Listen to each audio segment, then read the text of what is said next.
football fans. This is Rachel George for Friday Night Varsity Flashback. It is week 12, the final week of the regular season, and we are out at Legion Stadium at Packed House tonight.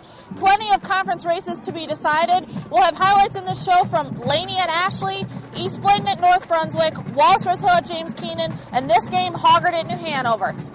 Let's get started at Ashley, where the Screaming Eagles were trying to get their fourth win to become playoff eligible. The Bucks, meanwhile, were looking for their first win of the season. Laney gets things going early as TJ Lynch rolls out and completes this pass to Joseph McCall. The Bucks cap off the drive with a 3-yard dive by Ryan Lilly. They have the lead and the Bucks are excited. On Laney's next possession, Tevin Clay goes deep and finds Ernest Andrews for a touchdown and a 14-0 lead. But the Screaming Eagles get things going on offense with this pass to David Carter. Ashley scores the final 14 points of the game and goes on to win 33-27. That gives Laney its first winless season since 1993, while Ashley gets its fourth win of the year. After a three-way tie with Rose and New Bern, the Screaming Eagles end up fourth in the conference and wait to see if that's enough to make the playoffs. Now let's head over to Leland, where North Brunswick was trying to extend its winning streak to 4 games by topping unbeaten East Bladen. On the second play of the game, Jairus Thomas fumbles the ball and East Bladen recovers, setting the Eagles up with a short field. 4 plays later, A.J. McCoy gets some good blocks, makes a couple moves, and goes 31 yards for the touchdown and the lead. The Scorpions take over on offense as DJ Graham gets the ball like he would all night.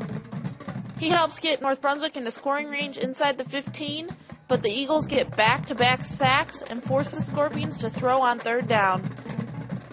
The Eagles' defense is a little better in this one as they hold on to win 20-13. East Bladen wins the Waccamaw Championship outright and heads into the playoffs unbeaten. Now up to Warsaw, where Wallace Hill was playing at James Keenan in a key Tri-County Conference matchup. Win and the Bulldogs get the conference crown to themselves. Lose and they'd have to share it with Pender. Both defenses kept it to a low-scoring game as fans came out in droves for this rivalry. Wallace Hill would get the better of the Tigers, taking this one 13-7. Omar Carr had 102 yards, and Devontae Herring ran for 130 yards and 2 scores for the Bulldogs, who won the conference title a year after going 2-10. Finally, let's head over to Legion Stadium, where Hoggard and New Hanover were coming in unbeaten in the conference. The Vikings were trying to win their 8th consecutive Mid-Eastern Conference title, while the Wildcats were hoping for their first one since 1994. With the Vikings up 10-7 in the second quarter, the Wildcats were driving and Jordan Betts completed this pass to Jameel James. That would get New Hanover in field goal range, but Nick Esquire's 50-yard attempt is blocked by Raheem Pearson. Now in the second half, the Wildcats try some trickery as running back Tevin Mishu takes the snap, hands off to Betts, but he gets tackled before he can make the pass.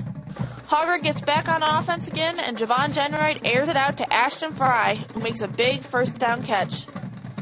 That sets up a 1-yard score by Rashad McDonald to end a 52-yard drive that put the Vikings up 16-7 after the extra point goes wide left. Late in the game, though, penalties start to hurt New Hanover as Montrell Sweet's 47-yard kickoff return gets called back on a hold.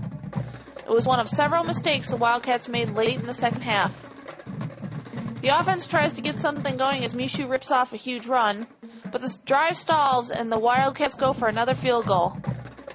This time, Esquire misses to the right, and the score stands at 16-7. Back on offense now for the Vikings. Jenright rolls out to the right, and Fry goes up for the catch, deflects it, and still comes down with the ball to get a first down at midfield. Later in the drive, Hoggard has 3rd and 3, but New Hanover jumps off sides to give the Vikings the first down. The Wildcats get the ball again and are driving late when Betts throws this pass up for James. It looks like a sure touchdown, but Sean Simmons deflects it and comes up big for the Vikings. New Hanover would have to settle for a field goal as Esquire makes this 29-yarder to cut the score to 16-10. The Wildcats try the onside kick, but it rolls out of bounds at midfield, and the Hoggard fans are pumped. The Vikings drive goes nowhere, but takes some time off the clock. New Hanover got the ball back at its own 15-yard line with 1 minute, 28 seconds left to play, but on the first play of the drive, Betts scrambles on the broken play and gets hit by Kevin Dunaway. Betts fumbles and it's recovered by Hoggard's Robert Huckabee. The Vikings ran out the clock from there and win 16-10. After starting the season 2-4, the Vikings won their 5th game in a row and again go into the playoffs as the Mid-Eastern Conference's top team. Let's hear from Hoggard coach Scott Braswell about his team's win Friday.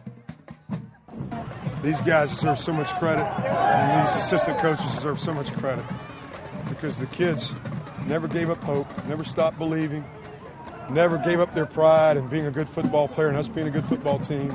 Our assistant coaches just coached their rear ends off all year long.